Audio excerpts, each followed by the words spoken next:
Hello and welcome to my lecture series Learn Radiology with Dr. Anil Joshi. This has got multiple lectures for different capacities of people. Some are for the radiologists, some are for the residents, and many of them are from the medical imaging technology boys. We have covered all the branches of radiology and lectures are extensively on it. Present lecture is on fluoroscopy, designed for medical imaging technologies and radiology residents. It's a simplified form of lecture. Larger lecture is available on the website or on our YouTube channel. To start with are the disclosure, acknowledgement and disclaimers. The material we use in all these lecture series is from our departmental. That is going on from many years. But some of the material we have downloaded from net, which is royalty free, and we acknowledge with thanks those from which source we have got this. With that brief, let's go to the topic. Today's topic is radiophysics simplified, and that also fluoroscopy. I totally agree that fluoroscopy has got a very limited role in present radiology practice. But just to give you mind that it had a big role to play in past. It was with radiologists, and the skill of fluoroscopy was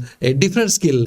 We are going to discuss in it why the conventional fluoroscopy subsequently changed to the image intensifier. Both lectures are different, covered in different ways. Let's come to the history of fluoroscopy. The first generation fluoroscopy consisted of an X-ray tube, X-ray table, and a fluoroscopic screen. The screen, which was of zinc cadmium sulfide, placed over the patient's body in the X-ray beam. Radiologists looked directly at the screen, which was covered by lead glass to prevent X-ray beam from striking the eyes. That was some sort of radiation protection that was taking. Then it was required to wear red glasses before the examination. The simple principle is, in daylight we use different type of vision. It is because of the rods in the eye, and in night time our vision is different. It is by the cones. So the conversion of it takes around 30 minutes so that the eyes will get adapted to the dark. Now this is the fluoroscopy conventional table. You can see the source below the table, then the patient, and above was the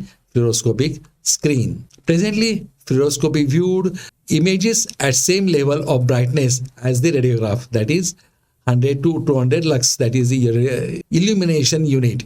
X-ray tube, under table, over the table, or in C-arm were used as per the applications and the procedure to be performed. Image intensifier above patient in the carriage was a subsequent invention, but the C-arm also uses the image intensifier. Now carriage also has a power drive control, small film selection, and a tube shutter by which you can collimate the X-ray beam to reduce or increase the field of vision. Now red goggles were essential because the light passes through the cornea. Now see how it works. The light passes through the cornea, then between the cornea and the lens is the iris. Iris acts as a diaphragm. It contracts in a bright light, dilates in a dark. So in dark light it allows more light to come, and in bright light it controls the incoming light. Then the light hits the lens, which focuses on the light into the retina, where the cones and rods are analyzed. They analyze the beam and they create the image. Cones are situated in the center and rods are situated peripherally. That is the designing on the retina. Now let us see what are cones and what are rods. The rods are sensitive to low light. They are used in a night vision. Dim objects seen better peripherally. So these are the consideration of the rods,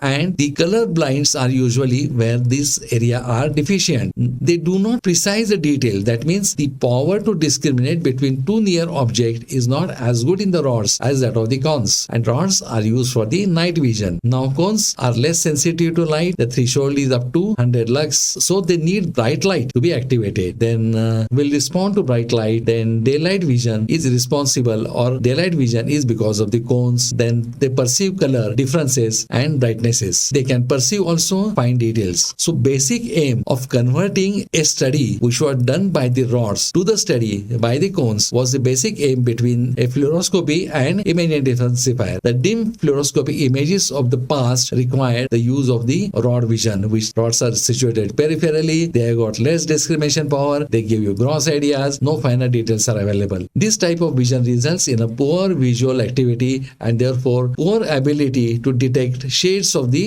gray. Then what was needed was a way to produce a cone vision without exposing the patient to the high radiation. So that is how it is achieved. That was achieved because of the fluoroscopy. The fluoroscopy was converted into the image intensifier. Now let's recollect everything again. Early fluoroscopy was accompanied by radiologists looking directly at the fluoroscopic screen. The images on the screen was only 0.001 as bright as image on the routinely viewed radiograph. So a dark adaptation of the eye was one of the requirements. In 1950, the image intensifier